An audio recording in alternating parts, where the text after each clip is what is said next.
শরীফে যখন মুসলমান বাড়িতে আরম্ভ করে দিল, তো নবী আমার চিন্তা করলেন যে এবার মদিনা শরীফে যদি আমার লোকজন হিজরত করে চলে যায় তাহলে তাদেরকে ওই জায়গাতে থাকার জন্য একটা জায়গা পাওয়া যাবে, ঠিক কি না? যেহেতু মুসলমান হয়েছে, হিজরত শব্দটা হচ্ছে আরবি, হিজরতের বাংলা হচ্ছে স্থানান্তরিত করা, জায়গা পরিবর্তন করা, বুঝতে পারলেন?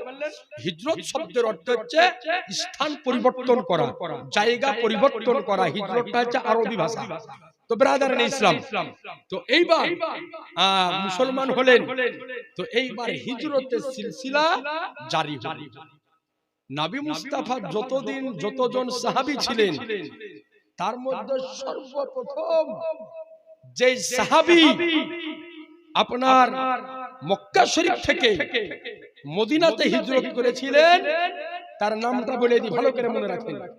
যিনি সর্বপ্রথম মক্কা শরীফ থেকে মদিনাতে হিজরত করে গিয়েছিলেন তার নাম হচ্ছে হযরতে সালামা রাদিয়াল্লাহু আনহু। হযরতে আবু সালামা রাদিয়াল্লাহু আনহু তিনি সর্বপ্রথম মক্কা শরীফ থেকে মদিনা শরীফে হিজরত করে চলে গেলেন। তারপরে একের পর এক সমস্ত সাহাবী রাসূল মদিনার দিকে হিজরত করে যেতে আরম্ভ করে দিলেন। শুধুমাত্র কয়েকজন সাহাবী রাসূল আর নবী মুস্তাফা মক্কা শরীফে রয়েছেন, কারণ এখন পর্যন্ত আল্লাহর তরফ থেকে মক্কা থেকে মদিনাতে নবীর যাওয়ার অনুমতি আল্লাহর তরফ থেকে আদেশ আসে নাই। এই জন্য নবী আমার এখন পর্যন্ত যায় নাই। আবু বকর সিদ্দিক নবীর সঙ্গে রয়েছিলেন, ওমরে ফারুক নবীর সঙ্গে ছিলেন, ওসমানে গনি নবীর সঙ্গে ছিলেন, আলিয়া মুর্তজা নবীর সঙ্গে ছিলেন।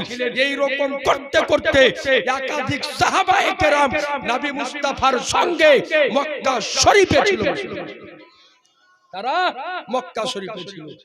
এইবার কাফেরদের কানে কানে কিন্তু পৌঁছে গেল যে নবীর সাহাবীরা মক্কা থেকে কিন্তু মদিনা চলে যেতেছে।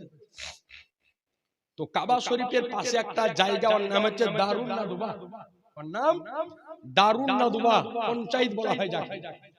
এই পঞ্চায়েতে তারা একটা বৈঠক বসালো যে আর আমাদের এবার শেষ চেষ্টা কি, আব্দুল্লাহর বেটা মুহাম্মদকে এবার আমরা কালেমার প্রচার থেকে রুখবই। যেমন সমস্ত হাজার হাজার মানুষের জমায়ে, তো ওর মধ্যে একজন ব্যক্তি একটা চাদরকে মাথায় দিয়ে, কম্বল মাথায় দিয়ে বসে রয়েছে, ওকে কিন্তু কেউ চিনে না।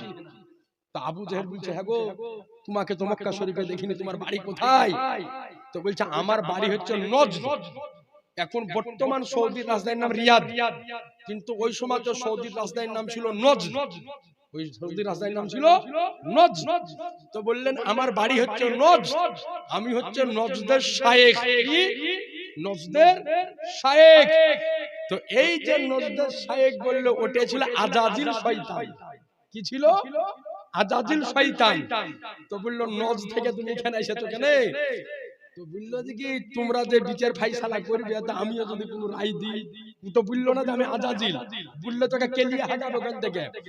কারণ শয়তানকে আল্লাহ কয়েকটা জিনিস স্পেশাল দিয়েছে। এক নাম্বার হলো যে কোনো সমাজে যে কোনো জিনিসের উদ্ধারণ করতে পারে, দুই নাম্বার হচ্ছে মানুষের রোগে রোগে দৌড়তে পারে, আর তিন নাম্বার হচ্ছে আল্লাহকে কিয়ামত পর্যন্ত হায়াত দিয়েছে, কিয়ামত পর্যন্ত আল্লাহর হায়াত দিয়েছে, থাকবে বেঁচে। তো শয়তান কত হারামি জানে। নূহ নবীর যুগে প্লাবন হয়েছিল, তো নূহ আলাইহিস সালামের নৌকা যাওয়ার পরে একটা পর্বতে উঠেছিল, নাম হচ্ছে জুদি পর্বত, মুহররম মাসে 10 তারিখ। তো যখন উঠলো জুদি পর্বতে কিনারা পেলেন ভাসতে ভাসতে যায়, ওইখানে কিন্তু একজন ব্যক্তি হাওয়া করে কাঁদছে। তো নূহ নবী বললেন যে হ্যাঁ গো, তুমি এখানে কাঁদছো, ব্যাপার কি? তো বললে আল্লাহর নবী, নূহ আমি হলাম আজাজিল শয়তান, এখানে কেন কাঁদছো, কি হলো? বলে দেখো না, আল্লাহ আমাকে জান্নাত থেকে বাইরে করে দিয়েছে, তো তুমি তো আল্লাহর নবী, তা আল্লাহকে বলো না যেন আমাকে ক্ষমা করে দেয়। তো আল্লাহর নবীদের সঙ্গে আল্লাহর যোগাযোগ ভালো আছে। তো নূহ নবী হাত উঠান, আল্লাহ আজাজিল মাপ চাইছে, তা আল্লাহ তুমি ওকে মাফ করে দাও। তা আল্লাহ বললেন যে নূহ, ওকে আমি মাফ করে দেবো, তাহলে একটা কাজ করতে হবে। বলে কি কাজ? বলে কাজ হলো এটাই যে আদমকে সেজদা করেছিল না, এখন যেন আদমের কবরকে একটা সেজদা করে আছে। সুবহানাল্লাহ বলেন। তো আল্লাহ নূহ নবী বললেন যে আজাজিল শয়তান তোমার কাজ হয়ে গেছে। বলে হয়ে গেছে তাহলে জান্নাতে আবার যাবো? বলে হ্যাঁ। বলে তোমাকে একটা কাজ করতে হবে, আদমের কবরকে সিজদা করতে হবে। শয়তান বলছে ও জিন্দা ছিল তাই সিজদা করে, মরাকে সিজদা করব? মানে ও বলছে যে জিন্দা ছিল তখন সিজদা করেনি, আর আদম মরিয়া গেছে আদমকে সিজদা করি, আর করব না সিজদা। তো সর্বপ্রথম নবীকে মরা বলেছিল আজাজিল শয়তান। বুঝতে পারলেন? আল বিদায়া ওয়ান নিহায়া কিতাবের মধ্যে লেখা আছে যে সর্বপ্রথম নবীকে মরা বলে আখ্যায়িত করেছিল এই জুদি পর্বতের উপরে এই আজাজিল শয়তান, যে ও মরা আদমকে আমি সিজদা করব না। তা আল্লাহ বললেন যে যা কিয়ামত পর্যন্ত তোর গলাতে জাহান্নামের তক্ত ডালে দিলাম, আর কিয়ামত পর্যন্ত তুই আজকে আজাজিল ইবলিস জাহান্নামীদের সর্দার হয়ে থাকবি। এই আজাজিল একটা ঘোমটা দিয়ে বসে আছে বলে আমি নজদের শাইখ। এখনো দেখতে পান না মোবাইলে কিছু শায়েখ ঘোমটা দিয়ে বক্তব্য দেয়, দেখেন না? এই ঘোমটা কিন্তু ওই জায়গা থেকে আসছে। হুজুর আব্দুল মুস্তাফা আজমি সিরাতে মুস্তাফা কিতাবের মধ্যে এটাই লিখেছে যে এই ঘোমটা দেওয়া শায়েখ ওই সময়তে ছিল আজাজিল, আর এই সময়তে আলেম নামে কিছু আজাজিল যারা নবী বিদ্বেষী, নবী সম্পর্কে উল্টো পাল্টা বলে, ইয়া ধরে দেখবেন যে মাথাতে এরকম 14 হাত উন্নত থাকে, একেবারে ঘোমটা দিয়ে থাকে, মানে আগুন মেশা বহু। তো আজি যারা মুহতারাম, এইবার আলোচনা শুরু হলো। তো শয়তান বসে রয়েছে, আবু জেহেল আছে, আবু লাহাব আছে, উতবা আছে, সাইবা আছে, সব আছে। তো একজনকে বললেন যে হ্যাঁ কি করবি বল, আব্দুল্লাহর বেটা মুহাম্মদকে কেমন করে ইসলাম প্রচার থেকে রোখা যায়? তো একজন ব্যক্তি বলল যে কাজ কর, একটা লোহার ঘর তৈরি কর। কিসের ঘর? লোহার ঘর।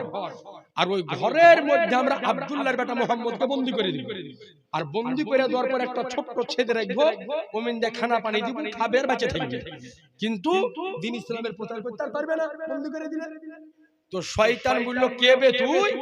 তুই চিনিস যারা আব্দুল্লাহর বেটা মুহাম্মাদের হাতে হাত দিয়া কালেমা পড়েছে, যদি ওরা শুনতে পায় যে 7 আসমানের উপরে বা 7 জমিনের তলে নবীকে বন্দী করে রাখা হয়েছে, ওরা জান প্রাণ মরার ভয় করবে না, বরং নিজের জীবন দিয়ে প্রয়োজন পড়লে নবীকে ওই জায়গা থেকে উদ্ধার করে নেবে। বলে সুতরাং তোর এই কথা মানা যাবে না, হাত চলবে না তোর এই কথা। এবার আরেকজন বলল, এক একজন এক এক রকম করে দিতে লাগলো ফাইসালা। শেষ পর্যন্ত একজন ব্যক্তি বলল যে এক কাজ করো, তাহলে আব্দুল্লাহর বেটা মুহাম্মদকে আমরা এই মক্কা থেকে অন্য দেশে তাড়িয়ে দিই। তো শয়তান বলল তোর মুখে লাত, তুই আব্দুল্লাহর বেটা মুহাম্মদকে চিনিস? আর কোরআন তেলাওয়াতে এত মধুর জোর কথা, আর ব্যবহার এত সুন্দর, ও যেই জায়গায় যাবে সব মানুষকে মুসলমান বানিয়ে ফেলবে। সুবহানাল্লাহ বলা যাবে না? বলে সব জায়গায় মুসলমান বানিয়ে ফেলবে, খবরদার এই কথা তো নেওয়া যাবে না। আবু জেহেল খাড়া হলো, খুব জ্ঞানী লোক ছিল, যদিও আবু জেহেল কিন্তু খুব জ্ঞানী লোক ছিল ওই সময়। তো দুই হাত তুলে দিয়ে বলল তোমরা সবাই দাঁড়াও, আমি একটা ফায়সালা দিই। বললেন এই জায়গাতে আমরা অনেক বংশের মানুষ আছে, গোত্রের মানুষ, অনেক বংশের মানুষ। তো বললেন যে আমাদের প্রত্যেকটা বংশ থেকে একজন করে পালোয়ান রেডি হবে।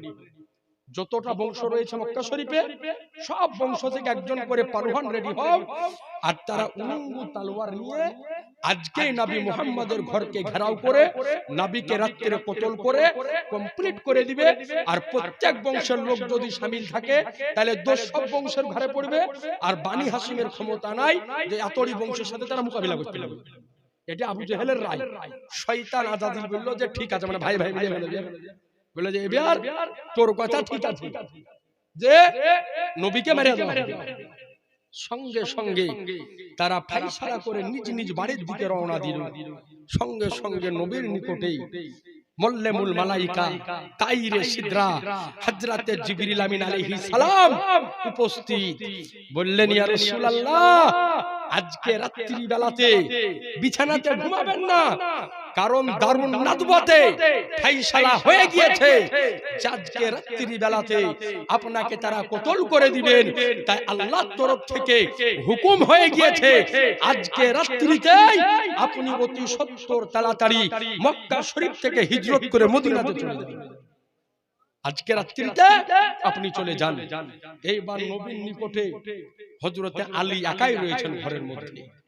নবী আমার বললেন যে আলী, খবর তো সবই শুনতে পেলে, এক কাজ করো, আজকে রাত্রিরে আমি মক্কা থেকে মদিনায় চলে যাব, তো আমার এই সবুজ রঙের চাদরটা গায়ে দিয়ে তুমি ঘুমিয়ে যাও, আর তোমার নিকটে যে কাফেরদের আমানতের মাল আছে এই মালগুলাকে ফেরত দিয়ে 3 দিন পরে তুমি আবার মদিনা শরীফে চলে এসো। হযরত আলী বলেন যে আমি এই 3টে দিন আমার জীবনের গ্যারান্টি পেয়ে গিয়েছিলাম। সুবহানাল্লাহ বলবেন না? এই 3 দিন আমার জীবনের গ্যারান্টি পেয়ে গিয়েছিলাম, কারণ নবী বলে দিয়েছেন যে 3 দিন পরে তুমি মদিনায় আসবে। তো আমি আলী ভেবে নিয়েছিলাম যে আমি যতক্ষণ পর্যন্ত মদিনা না পৌঁছাবো আমার মওত হবে না। যেহেতু নবী বলে দিয়েছেন, নবীর কথা বিফল যাবে নাকি? জি না। তো এইবার রাসূলে কায়নাত সাল্লাল্লাহু আলাইহি সাল্লামের গায়ে শাহনাকে কিনার ঘরকে কাফেররা চারিদিক ঘেরাও করে রেখেছে। নবী আমার তার পূর্বে হযরত আবু বকরের বাড়ি গেলেন দিনের বেলাতে। যাওয়ার পরে বললেন যে আবু বকর, আল্লাহর তরফ থেকে হুকুম হয়ে গিয়েছে, আমি চলে যাব আজকে মদিনা শরীফ, আর আমার সফর সঙ্গী হবে আবু বকর। সুবহানাল্লাহ। আবু বকর তুমি হবে আমার সফরের সঙ্গী। এই আজিজান মুহতারাম, তো সঙ্গে সঙ্গে ওই সময়তে নবীর সঙ্গে হযরত আয়েশার কিন্তু বিবাহ হয়ে গিয়েছে। বাচ্চা ছিলেন, সতী হয়েছিল না, বিদায় হয়েছিল না, কিন্তু নবীর সঙ্গে বিবাহের কাজ কমপ্লিট হয়ে গিয়েছিলেন। তো নবী আমার বললেন যে বাড়িতে কে কে আছে? তো বললেন ইয়া রাসূলুল্লাহ, এখন এই সময়তে দিনের বেলাতে আমি, আপনি আর আপনার বিবি আয়েশা ছাড়া দ্বিতীয় কেউ নেই। তো নবী যখন বললেন যে হিজরত করে যাব, চট করে অন্য জায়গা থেকে আবু বকরের একটা বড় বিবি ছিল, নাম ছিল তার আসমা। কি নাম ছিল? আসমা রাদিয়াল্লাহু আনহা। উনি বড় মেয়ে ছিলেন আবু বকরের। তাড়াতাড়ি করে আসলেন, আসার পরে আপনার নিজের ওন্নাকে দুভাগে ভাগ করলেন। ভাগ করার পরে এক ভাগে কিছু খাবার আর এক ভাগে একটা পানির মিশকে যা, এই মটকানা ঘোড়া বলেন আপনারা, মাটির ঘোড়া কে ভালো করে বাঁধলেন। বাঁধার পরে বললেন যে এই দুটো জিনিস নিয়ে আপনি আর আমার আব্বা দুজনে মিলে আজকে রাতে মক্কা থেকে মদিনা শরীফ চলে যাবেন। এই কাফেরদের মধ্যে একজন লোক ছিল, খুব রাস্তা চিনার মাহের ছিল। আমাদের মধ্যে রাস্তা চিনার মাহের অনেক লোক আছে যে কোনো জায়গা দিয়ে চলে যাবেন, কিন্তু ওয়ালেদ ভাই ওরকম না। ওয়াকেলি একদিন আমি এই মুজাহিদদেরকে জালসা করে রাখতে ফেরত আসছি, তো ওকে আমি বলছি যে রাস্তা চিনো? তো বলছে বাবুর মুনাদের ভিতর ভিতর রাস্তাটা আমি চিনি, চলো লিয়ে যা মন্দিরে ভরে দিয়েছে আমাকে। যাওয়ার পরে দেখছে মন্দির, আর আগে রাস্তা নাই মাঠ, আর বাচ্চারা জেড্ডা। যদি দেখতে পাই যে মন্দির এত রাতে কি করছে, দুনিয়ার ছাল রাখবে মারি আরে দেখেন একবার নিয়ে যা মন্দিরে ভরে দিয়েছে। আল্লাহ দেখছি যে মন্দির আর মূর্তি পূজা টুজা, আগে মাঠ পালাবো যে আগে দিয়ে রাস্তাও নাই। এতো আর ছাল তো গেল দুনিয়া। আবার তাড়াতাড়ি করে মোটরসাইকেল ঘুরিয়া সে মেন মুরগি আবার ঘুরে পালিয়েছে, না হলে মন্দিরে ঢুকে আসবে। তো ব্রাদারান ইসলাম, তো কিছু মানুষ আছে খুব রাস্তা চিনতে পারে। এই কাফেরদের মধ্যে একজন কাফের ছিল, নাম ছিল আব্দুল্লাহ ইবনে উরকিত। এই আব্দুল্লাহ ইবনে উরকিত রাস্তা চিনার বিশাল বাহের লোক ছিল। তো এই টাকা পয়সা নিয়ে মানুষের রাখালি করত। তো আবু বকর দুটো উট ছোট থেকে পালন করেছিলেন বাবলার পাতা খাইয়ে। বাবলা গাছ বুঝেন তো? বাবলা গাছের পাতা খাইয়ে মানুষ করেছিলেন। কারণ নবী অনেকদিন আগে বলেছিলেন আবু বকর যেদিন আমি মক্কা থেকে মদিনা যাব, তো আমার সফর সঙ্গী তুমি হবে। সেই দিন থেকে আবু বকর সিদ্দিক এই উট দুটোকে বাবলার পাতা খাইয়ে খাইয়ে খাইয়ে বড় করেছিলেন, যে যাওয়ার সময়তে পিঠের উপরে চড়ে এগুলা কাজে আসবে। তো নবী আমার আব্দুল্লাহ ইবনে উরকিতকে বলল যে শোনো, তোমার যা টাকা পয়সা লাগবে তোমাকে দিয়ে দিব, আজ থেকে নিয়ে 3 দিন পরে গারে শোরের সামনে তুমি এই উট দুটোকে নিয়ে আমাদের নিকটে হাজির হবে। এইবার নবী আমার নিজ বাড়িতে গেলেন, হযরত আলী রাদিয়াল্লাহু আনহুর সঙ্গে কথাবার্তা শেষ হলো।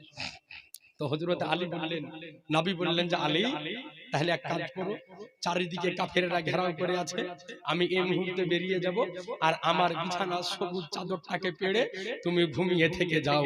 হযরত আলী মুর্তজা শেরে খোদা মাওলাই আলী মুশকিলে কুশা হায়দারে কাররার, হযরত আলী বলেন যে ইয়া রাসূলুল্লাহ, আজকে আপনার বিছানাতে আমি চাদর গায়ে দিয়ে শুয়ে থাকব।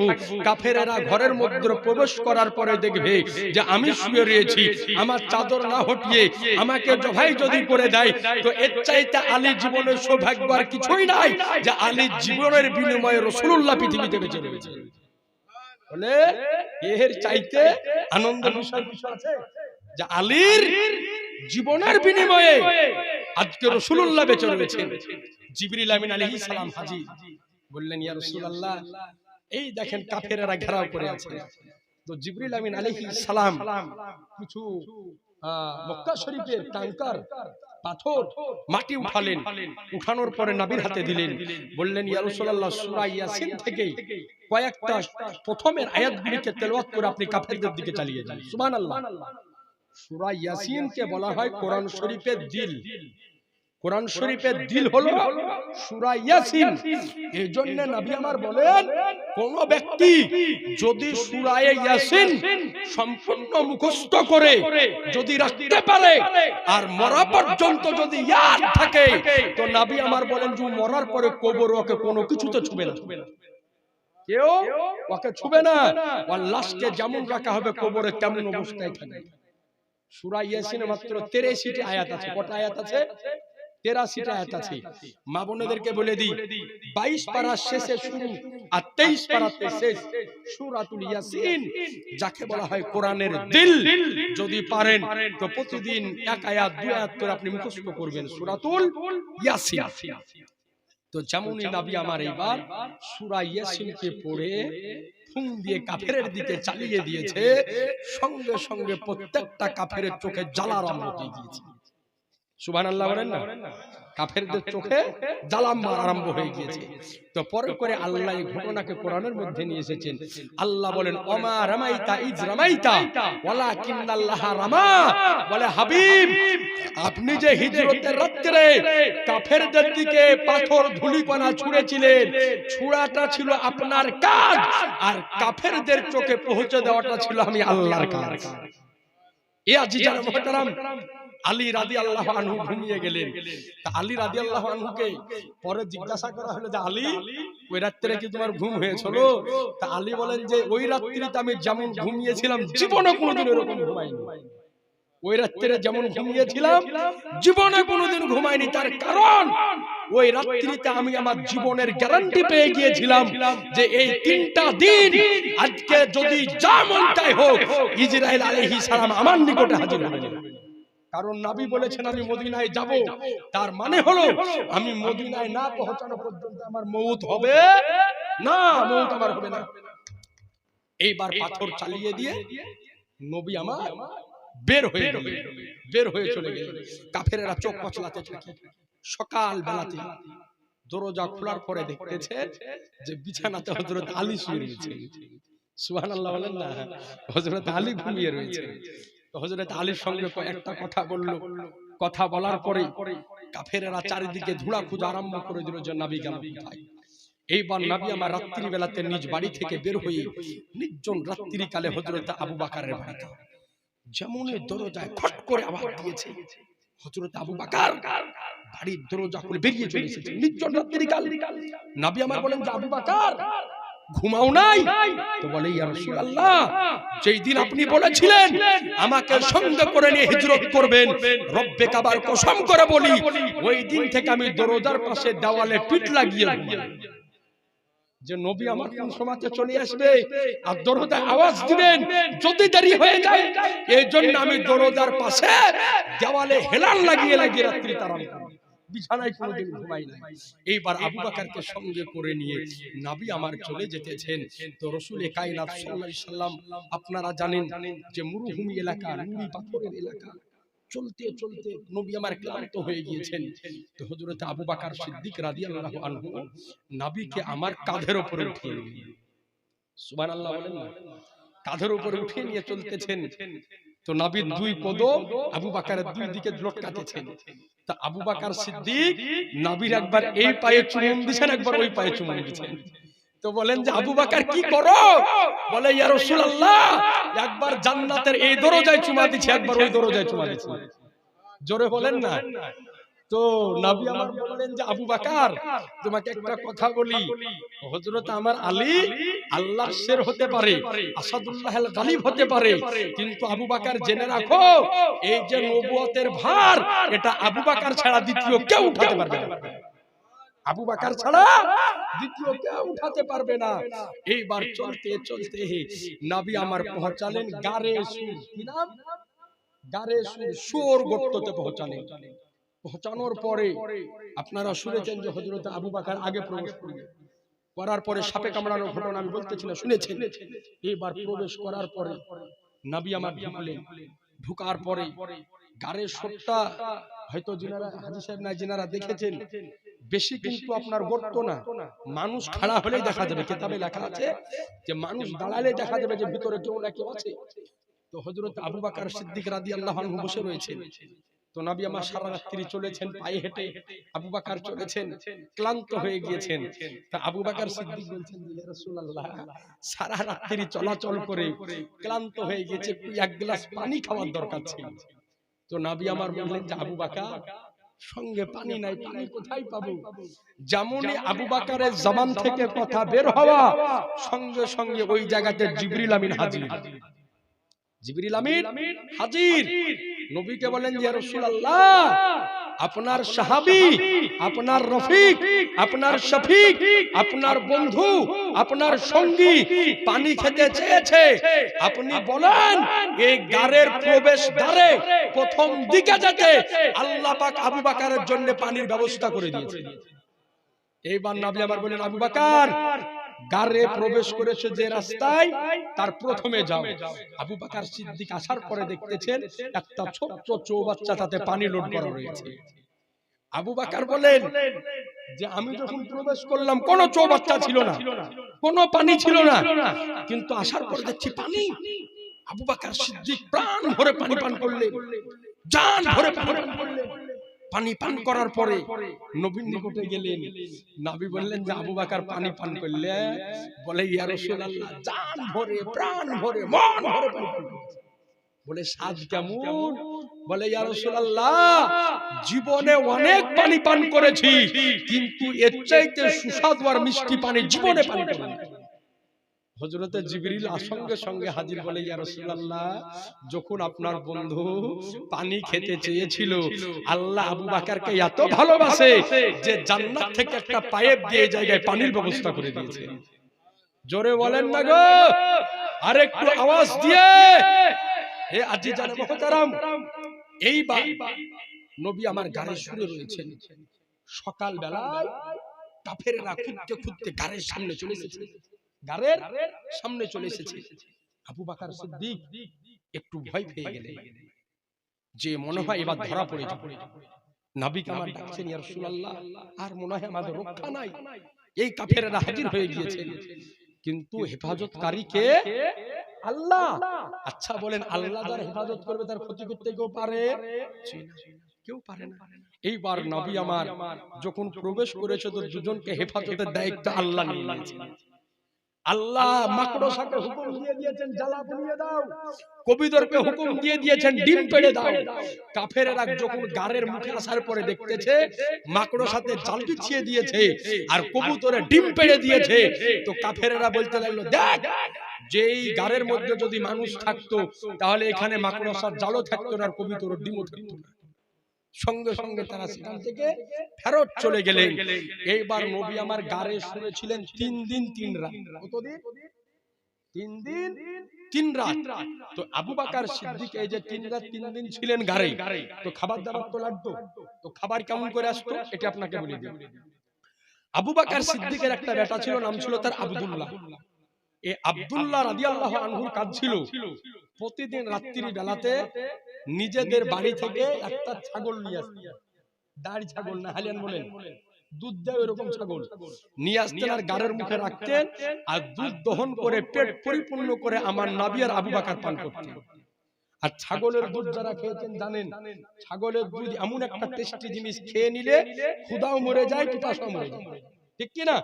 আপনার ভাতের ভোগ লেগেছে, ভাতের ক্ষুধা লেগেছে, আপনি 1 গ্লাস 2 গ্লাস ছাগলের দুধ গরম করে খেয়ে নেন, ভাতের ক্ষুধা আপনার শেষ হয়ে যাবে। ঠিক কি না? ছাগলের দুধ হচ্ছে প্রোটিন জাতীয়, খুব আপনার ভিটামিন জাতীয় খাবার। তো এইবার দুজনে পান করতেন। 3 দিন পরে নবী আমার এবার গার থেকে বের হচ্ছেন আবু বকরকে সঙ্গে করে নিয়ে। ওই যে আব্দুল্লাহ বিন মুকিত, যাকে নবী আমার দুটো উট দিয়ে এসেছিলেন, কথাটা মনে আছে তো আপনাদের? দুটো উট দিয়ে এসেছিলেন।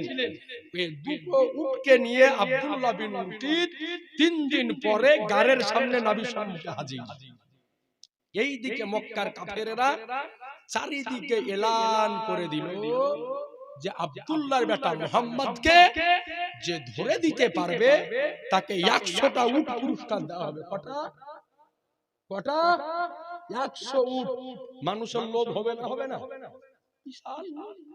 চারিদিকে মানুষ বেরিয়ে গেল, খোঁজ করে নিয়ে আসি যদি পেয়ে নি।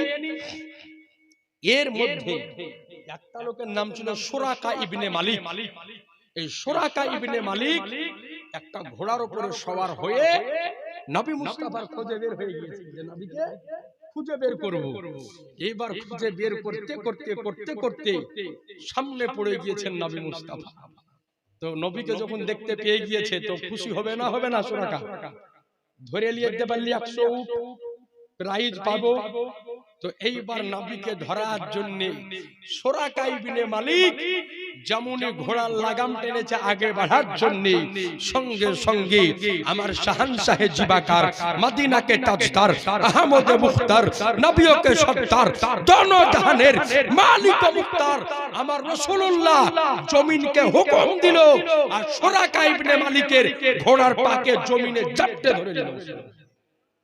জমিনের জীবন নাই, জমিনের প্রাণ নাই, কিন্তু নবীর মুখ দিয়ে বের হয়ে গিয়েছে আর সুরাকা ইবনে মালিকের ঘোড়াকে মাটিতে একেবারে চাপটে ধরে নিয়েছে।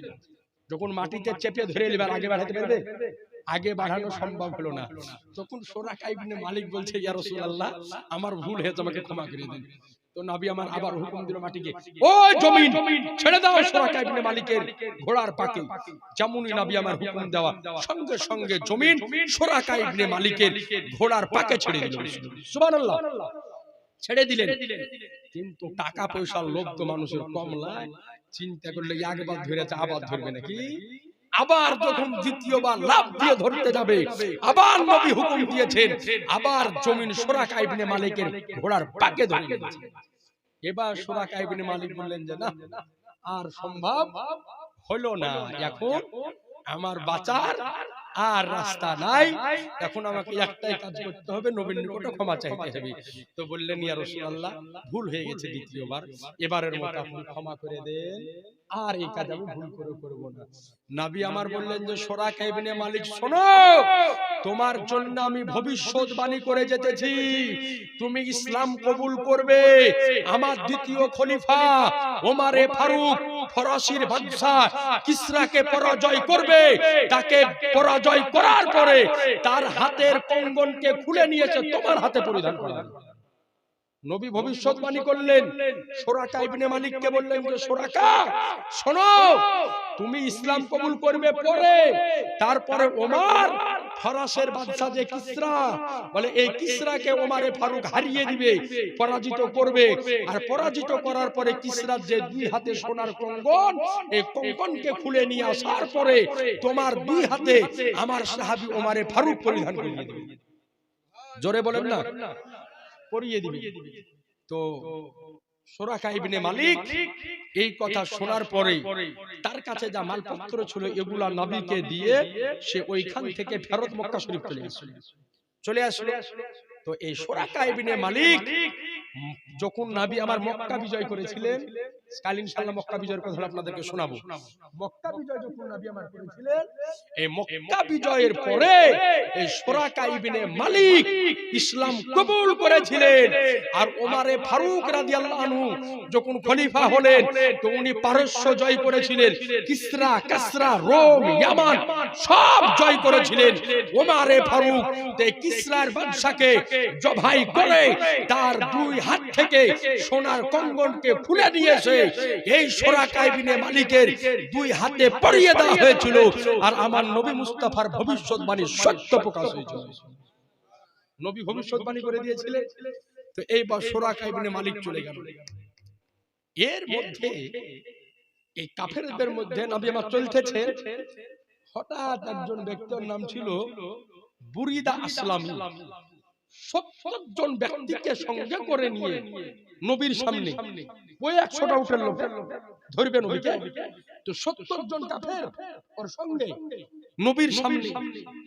তো নবীর চেহারা নুরানি চেহারা, আল্লাহর কসম নবীর চেহারাকে যে একেবারে ধ্যান দিয়ে দেখেছে সঙ্গে সঙ্গে ইসলাম কবুল করে নিয়েছে, সঙ্গে সঙ্গে ইসলাম কবুল করেছে। তো এইবার বুরিদা আসলামী 70 জনকে নিয়ে সামনে আর নবীর উট সামনা সামনি।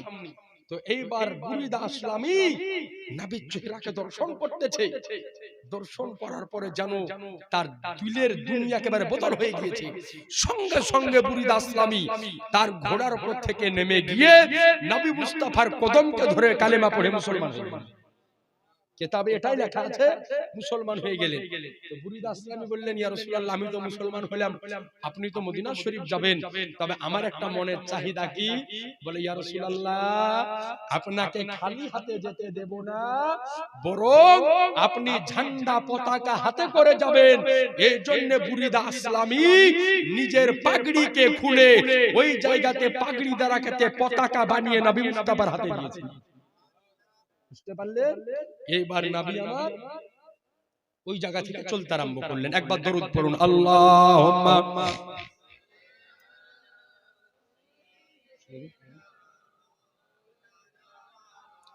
মুহাম্মাদ ওয়ালা আলে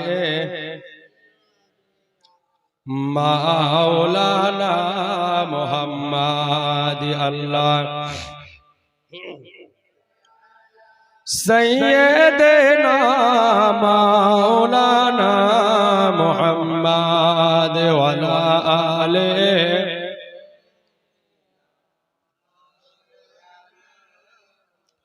সাল্লাল্লাহু আলাইহি ওয়াসাল্লাম। এইবার নবী আমার ওখান থেকে চলতে আরম্ভ করে দিলেন। রাস্তাতে এক নয় দুই নয় একাধিক মানুষের সাথে দেখা হলো, তারা বিভিন্ন রকমের উপহার হাদিয়া নবীকে আমার দিলেন, আর ওই হাদিয়া নিয়ে নবী আমার মদিনার দিকে চলতে আরম্ভ করলেন। যেতে যেতে একটা জায়গাতে উঠলেন, ওই জায়গাতে একটা বয়স্কা বুড়ি মহিলা ছিল, ওর নাম হচ্ছে উম্মে মুআব্বাদ। কি নাম? উম্মে মুআব্বাদ, একটা বুড়ি মহিলা। তো রাস্তার ধারে বাড়ি, তো তার কাজ ছিল যে ওই রাস্তাতে যে যেত তাকে কিছু খাবার পানি পান করানো।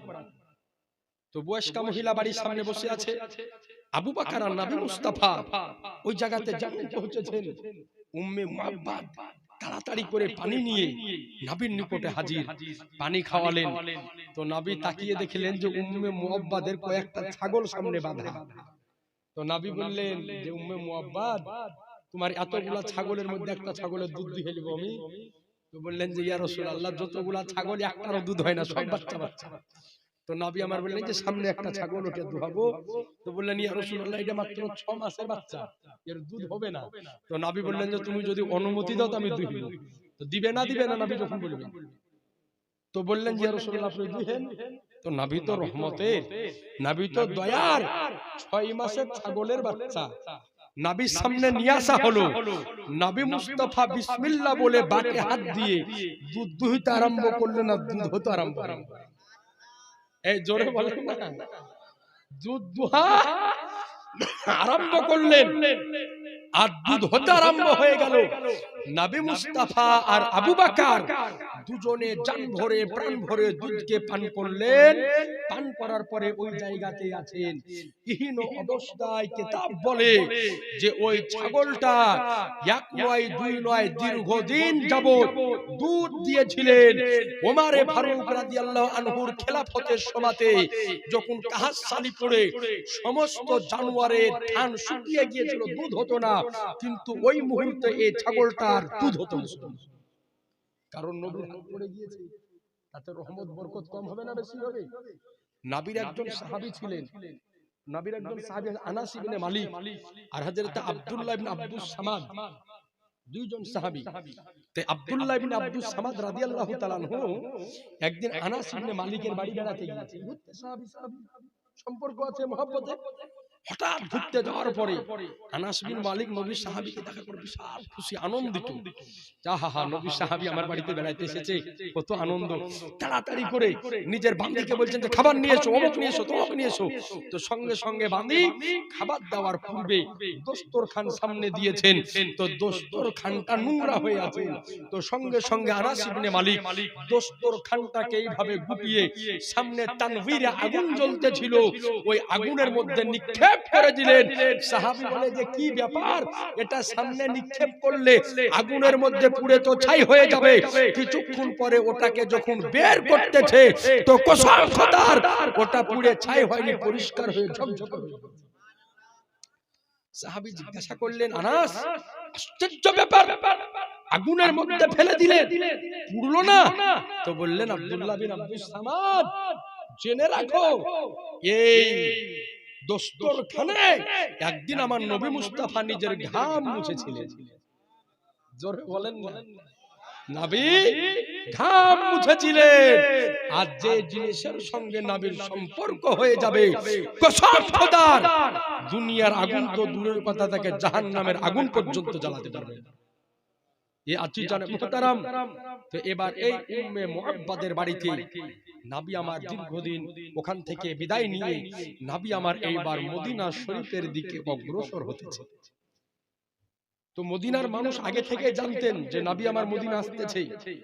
তো এখন তো বর্তমানে কেউ কলকাতা, দিল্লি, বোম্বাই যেখান থেকে বের হয় তাকে ফোন করে জিজ্ঞাসা করা হয় যে কত দূরে আছো বা কোথায় পৌঁছালে, ভিডিও কলে দেখিয়েও দেয়, আপনার সবকিছু হয়ে যায়। কিন্তু ওই সময় তো খবর কিছু ছিল না। তো মদিনার মানুষ প্রতিদিন যে রাস্তা দিয়ে নবী আসবেন ওই রাস্তাতে তারা বসে বসে ইন্তেজার করতেন যে নবী আমার আসবেন আর নবীকে আমরা নিয়ে মদিনা শরীফ প্রবেশ করব।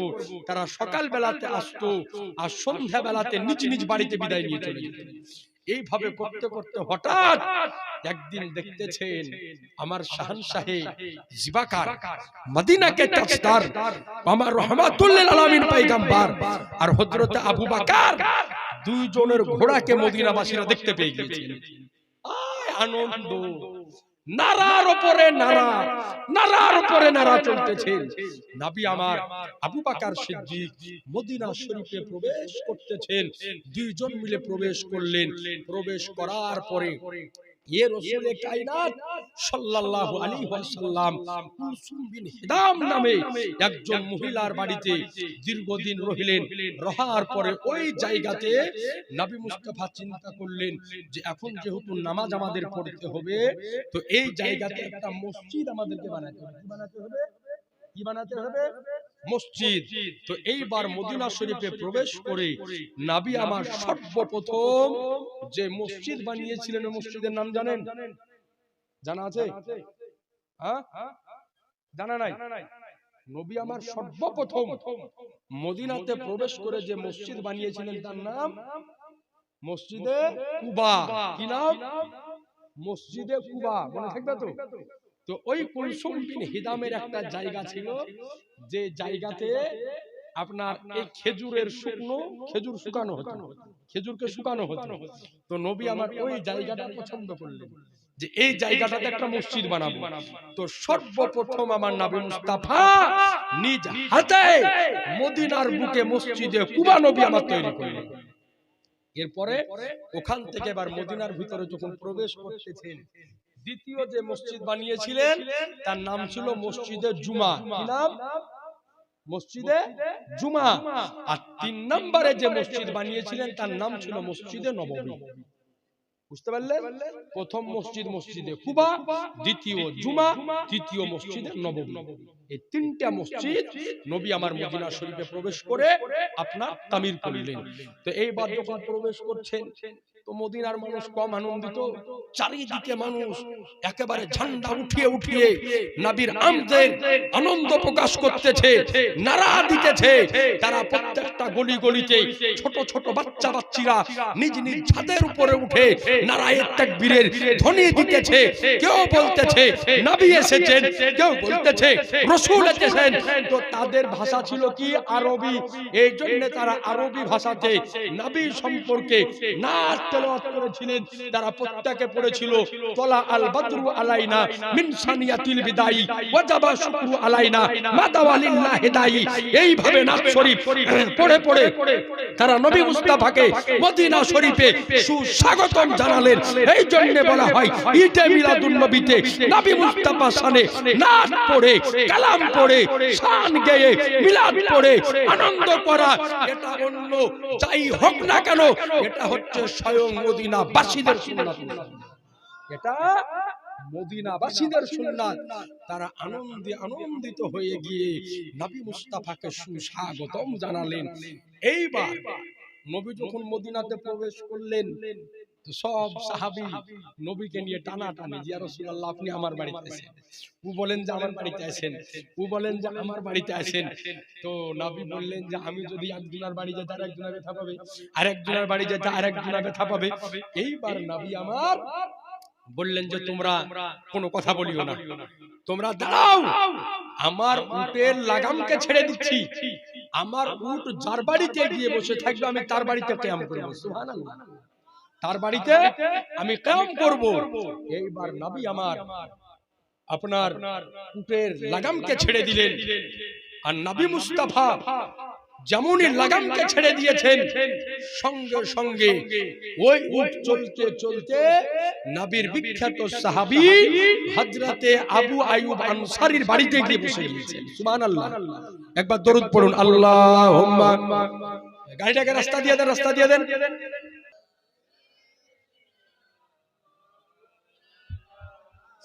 মুহাম্মদ সাল্লাল্লাহু আলাইহি সাল্লাম।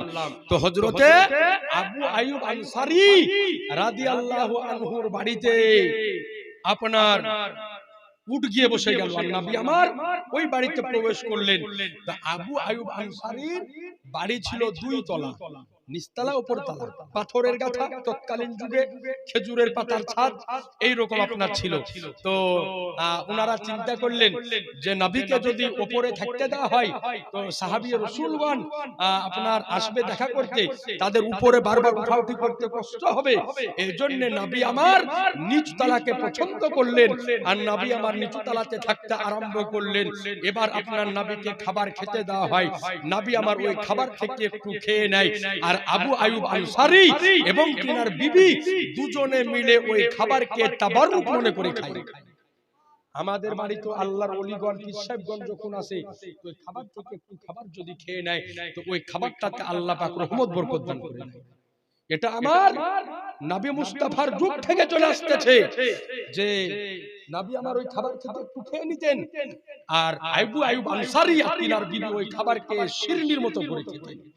এখন কথা হলো যে সমস্ত সাহাবী রাসূল ওখানে সবার বাড়ি বাদ দিয়ে নবী আমার আবু আইয়ুব আনসারীর বাড়িতে কেন থাকলেন, এই কারণটা বলে দিই আপনাদের। কেন থাকলেন? নবী মুস্তাফার জন্মের 1000 বছর পূর্বে, কয় হাজার বছর পূর্বে? 1000 বছর পূর্বে ইয়ামান দেশে একজন বাদশা ছিল, ওর নাম ছিল তুব্বায়ে আব্বাল হামিরি। 1000 বছর আগে। তো এই তুব্বায়ে আব্বাল হামিরি এত বড় বাদশা ছিল যে সে বাড়ি থেকে একদিন বের হলো।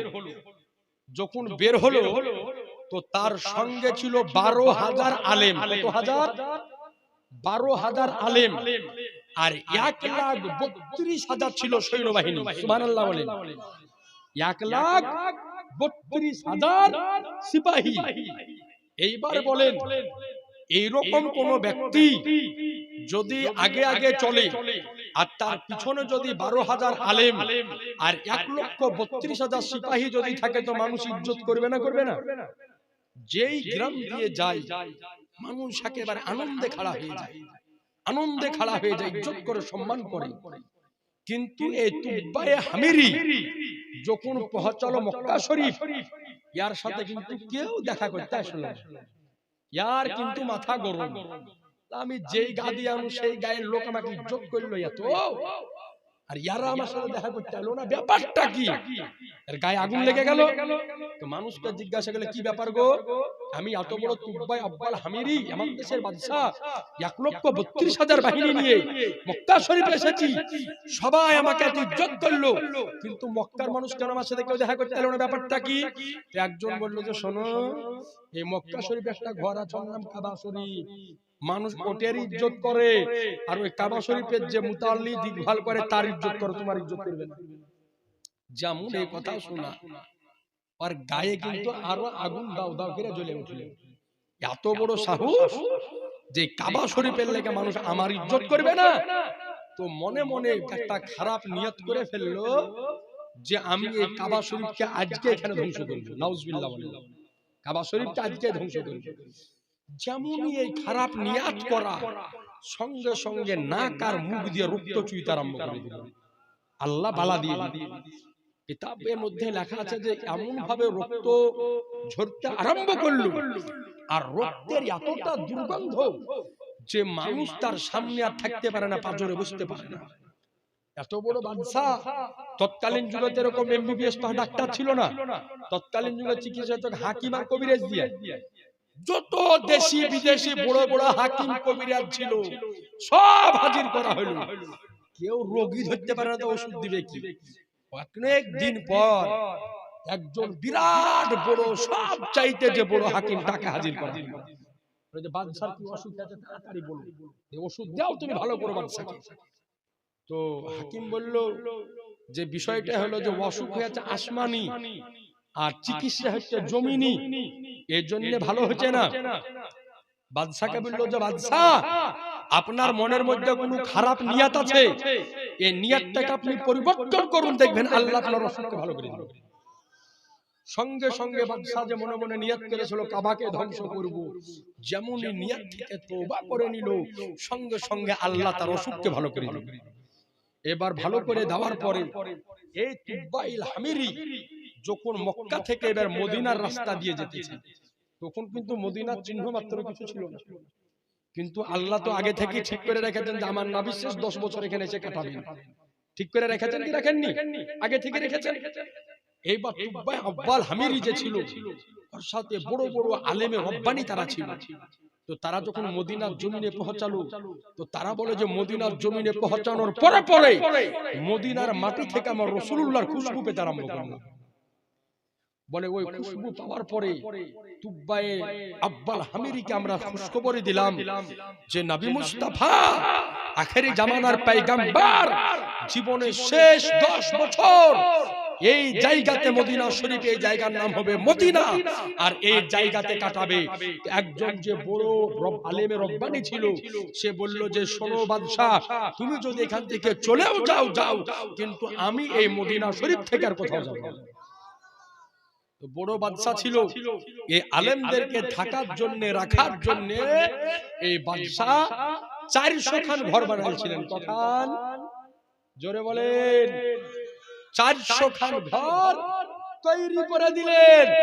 এই 400 খান ঘর তৈরি করে দেওয়ার পরে যে সবচাইতে বড় আলেম ছিল, ওর ঘরের পাশে একটা বড় বালাখানা বানিয়ে দিয়ে সে ঘোষণা করে দিল যে আমি তো মারা যাব, কিন্তু নবী যেই দিন মক্কা থেকে মদিনাতে আসবে যেন আমার এই ঘরের মধ্যে কিয়াম করেন।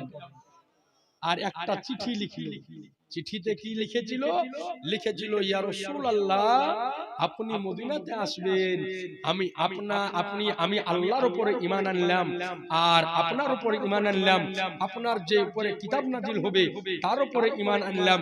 ইয়া রাসূলুল্লাহ, আমার কবরটা এই জায়গাতেই হবে, এই কারণে আমি এটা করলাম, যাতে করে আমি তো আপনার দিদার পাবো না, কিন্তু কোনো না কোনো দিন আমার কবর আপনার পায়ে ধুলা মুবারক পড়বে। জি, কত বড় বিশ্বাস! নবীর পায়ের ধুলা মুবারক আমার কবরের মধ্যে পড়বে। আজিজানা মুহতারাম, এই চিঠিটা লেখার পরে যে বড় আলেমে রব্বানি ছিল তার হাতে দিয়ে দিল। বলল শোনো, এইভাবে তুমি মারা যাবে, তোমার বেটাকে দিয়ে যাবে, সে মারা যাবে, তার বেটাকে দিয়ে যাবে, এইভাবে করতে করতে একের পর এক nasal by nasal, nasal by nasal, এইভাবে করতে করতে চিঠি যেন শেষ মুহূর্তে আমার নবী মুস্তাফার হাতে পৌঁছে যায়। এইবার এই বাদশাহ তুফাইল আব্বাল হামিরি সহ এই যে আলেমে রব্বানি বড় আলেমটা ছিল, তার হাতে চিঠি আসলো, তার বেটার হাতে গেল, তার বেটার হাতে গেল, তার বেটার হাতে গেল। এইভাবে করতে করতে শেষ মুহূর্তে ওই যে নবীর জন্য বড় ঘরটা বানিয়েছিল, ওই ঘরের মধ্যে হযরতে আবু আইয়ুব আনসারী বসবাস করতেন। এই জন্য নবী আমার ওই ঘরের মধ্যে কিয়াম করলেন। এই চিঠিটা একজন ব্যক্তির কাছে ছিল, ওই 1000 বছর আগের চিঠি নবীর হাতে দেওয়া হলো। নবী আমার পড়ে তুফাইল আব্বাল হামিরির জন্য নবী আমার দোয়া করলেন যে আল্লাহ তোমার ঈমানকে যেন কবুল করে নিয়ে কিয়ামতের দিন আল্লাহ যেন তোমাকে জান্নাতবাসী করে দেন। এবার আপনি তাহলে বুঝতে পারলেন যে নবী আমার আবু আইয়ুব আনসারীর বাড়িতে কেন থাকলেন। এর আগে মনে হয় শুনেননি। আজি জানে মুহতারাম ব্রাদারান ইসলাম, এবার নবী আমার আবু আইয়ুব আনসারী রাদিয়াল্লাহু আনহু বাড়িতে দীর্ঘদিন নবী আমার থাকলেন। সাহাবী রাসূলগণ নবীর সঙ্গে দেখা করতে আসে। এর মধ্যে একজন ব্যক্তি ছিল ইহুদি, ইহুদিদের বড় আলেম ছিল। নবীর নিকটে আসলেন তো সে বলে, ওর নাম ছিল আব্দুল্লাহ বিন সালাম। এই আব্দুল্লাহ বিন সালাম মদিনা শরীফে আসার পরে নবীর সঙ্গে দেখা করতে আসলেন। তো দেখা করতে আসার পরে আব্দুল্লাহ বিন সালাম বলে যে আমি নবীর চেহারার দিকে তাকালাম, তো তাকিয়ে আমি বুঝতে পারলাম এটা কোনো মিথ্যাবাদী লোকের চেহারা হতে পারে না। সঙ্গে সঙ্গে আব্দুল্লাহ বিন সালাম আজকে নবীর হাতে হাত দিয়ে কালেমা পড়ে মুসলমান হয়েছিলেন। আচ্ছা জানেন মুহতারাম, এইভাবে মদিনা শরীফে নবী আমার এইবার কিয়াম করতে থাকলেন। দরুদ পড়েন আল্লাহুম্মা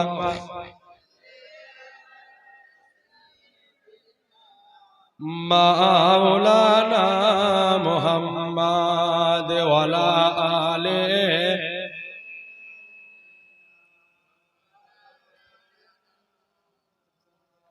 সাল্লাল্লাহু আলাইহি সাল্লাম। দেখেন ব্রাদার ইসলাম আজি জানে মুহতারাম, আজ আপনাদের নিকটে আরজ করব এই যে আমার রাসূল কায়নাত সাল্লাল্লাহু আলাইহি ওয়াসাল্লামের এই যে 4 দিন জীবনী জলসা আপনারা শুনছেন। আপনারা আগে থেকেই জানেন যে জীবনী করতে গেলে ওরা যারা জীবনী বক্তা আছে অনেকে সুর তাল দিয়ে বলে, গজল গজল গায়ে পরশু দিকে আপনারা শুনতে পাবেন। হুজুর আসবেন মুর্শিদাবাদ থেকে। তবে আমি আগে থেকে আপনারা জানেন যে সুর তাল গজল টজল সব আমার দ্বারাতে হবে না। তবে যেইটুকু জীবনী আপনাকে শোনালাম একেবারে পিওর হাদিস শরীফ থেকে জীবনী, একটা কথা কেউ আলাদা করতে পারবে না, কেউ মিথ্যা প্রমাণ করতে পারবে না।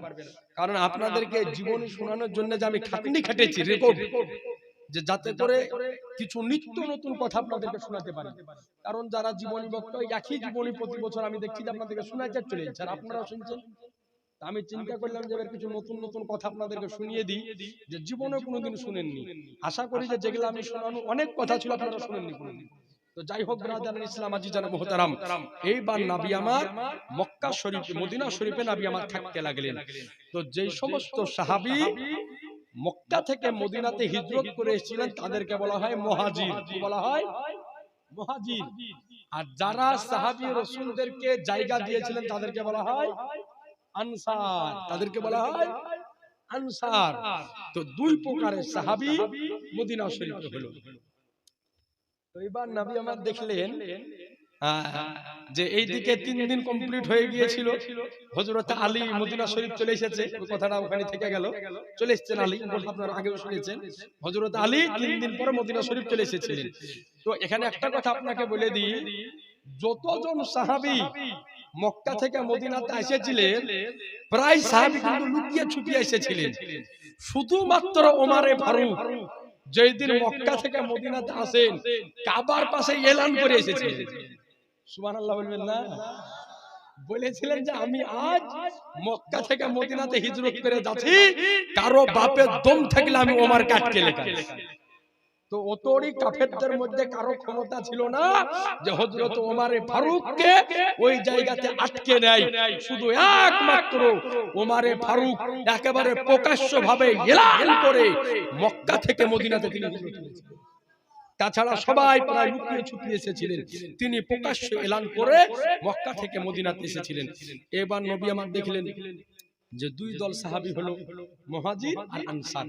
নবী আমার চিন্তা করলেন যে বাড়িতে আপন ভাই ভাই যদি হয়, ভাই ভাইও তো ঝগড়া হয়ে যায়, তো নবী আমার চিন্তা করলেন যাতে করে আনসার এবং মুহাজিরের মধ্যে কোনোদিন যাতে মনোমালিন্য না হয়, এর জন্য নবী আমার সবাইকে আনসার মুহাজিরকে ভাই ভাই করে দিলেন। বললেন আনসারের অমুক সাহাবী, মুহাজিরের ভাই অমুক অমুকের ভাই। তো হযরত আলী রাদিয়াল্লাহু আনহু বললেন, ইয়া রাসূলুল্লাহ, আপনি সবাইকে সবাইয়ের ভাই করে দিলেন, কিন্তু আমার ভাই কি কেউ হবে না? আমার ভাই কি কেউ নাই? তো নবী আমার বলেন, আলী আলী আনতা আখি ফিদ দুনিয়া ফিল আখিরা। আলী শোনো, তুমি দুনিয়াতেও আমার ভাই, আখিরাতেও আমার ভাই। বলে আলী দুনিয়াতেও তুমি আমার ভাই, আখিরাতেও তুমি আমার ভাই। এইবার সাহাবী রাসূল তিনারা একের পর এক ভাই ভাই হয়ে মদিনা শরীফে বসবাস করতে আরম্ভ করলেন। এইবার নবীর আমার মাদানী জিন্দেগি মদিনা শরীফে শুরু হলো। ইনশাআল্লাহ তাআলা আগামী কাল মাদানী জিন্দেগি শুরু থেকে আবার আপনাদের নিকটে বয়ান রাখবো। আজকের মতো এই জায়গাতে বক্তব্য কমপ্লিট করলাম। যেহেতু ব্রাদার ইসলাম আজ জানা মোহতারাম, কালকে আছে আমার শেষ রাত্রি, কালকে আরো সকালে আমি উঠবো, আর আপনারা একটু সকালে চলে আসবেন। কত হলো? 12টা হয়ে যাবে। বিটি ছেলে গেল ঘুমিয়েছে দিগো। আমি তো চাচ্ছি যে আরো বলবো, কিন্তু যে মেয়ে মানুষ গেল ঘুমাইছে। যে বিটি ছেলেরা ঘুমাইছে, তার লাগে আমি ভাবছি যে মনে মনে যদি গাল দেয় যে মুফতি সাহেব গজাল উজাল গাইছে না, আমাদেরকে ভালো লাগছে না। কেডা কেডা